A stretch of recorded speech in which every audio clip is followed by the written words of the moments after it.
Hello बच्चों, चलिए प्रश्न को देखते हैं। तीन सिक्कों की एक उछाल में निम्नलिखित की प्रायिकता ज्ञात कीजिए। कम से कम दो पुच्छ।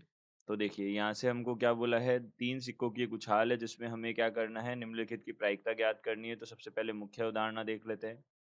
देखिए मुख्य अवधारणा के अनुसार किसी भी घटना के घटित होने की जो प्रायिकता है, प्रायिकता किसी भी घटना ई के घटित होने की प्रायिकता को हम पी से प्रदर्शित करते हैं। इसे इसका सूत्र होता है हमारे पास एन ई बटा एन एस होता है। तो यहाँ ई जो है वह किसको प्रदर्शित करता है, ई प्रदर्शित करता है घटना के अनुकूल घटना के अनुकूल संभावनाओं का समुच्चय, संभावनाओं का समुच्चय इसे प्रदर्शित करता है। तथा एस जो है वह किसको प्रदर्शित करता है, प्रतिदर्श समष्टि को प्रदर्शित करता है। प्रतिदर्श समष्टि इसको प्रदर्शित करता है। तो यहाँ पे हम एन ई बटा एन एच बोल सकते हैं, यहाँ पे प्रायिकता हो जाएगी। तो सबसे पहले हम एस देखते हैं क्या है, प्रतिदर्श समष्टि। प्रतिदर्श समष्टि में तीन सिक्कों की एक उछाल है।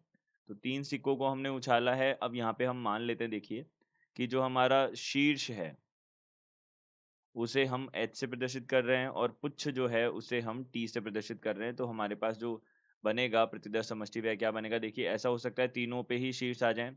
ऐसा हो सकता है पहले पे शीर्ष, दूसरे पे शीर्ष और तीसरे पे पुच्छ आ जाए।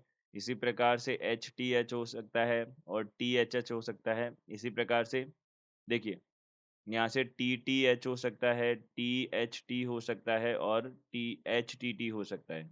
यह हमारे पास बन सकता है। और इसी प्रकार से तीनों पे टी भी हो सकता है। यह हमारे पास संभावनाएं होंगी। तो हम एन एस देखें तो यह कितना बन जाएगा, हमारे पास में 8 बन जाएगा। एन एस 8 हो गया। अब ई देखते हैं। ई है हमारे पास कम से कम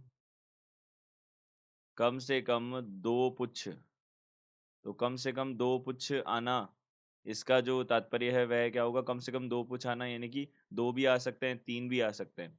तो यहाँ से देखिए इसके लिए हम अगर समुच्चय बनाएं ई का, तो इसमें कौन कौन से अवयव आएंगे, कम से कम दो पुच्छ आना मतलब देखिए टी टी एच, यहाँ पे टी एच टी और यहाँ पे एच टी टी, एक तो यह आ जाएगा। और इसके अलावा हम टी टी टी को भी ले सकते हैं क्योंकि इसमें भी दो से ज़्यादा पुच्छ है, तीन पुच्छ है इसके अंदर।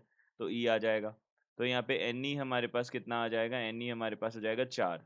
तो हम यहाँ से क्या बता सकते हैं, प्रायिकता बता सकते हैं। देखिए यहाँ से प्रायिकता जो है वह क्या हो जाएगी, पीई। यह हमारे पास हो जाएगी 4/8 यानी कि 1/2 आ जाएगी। यह हमारे पास प्रायिकता हो जाएगी।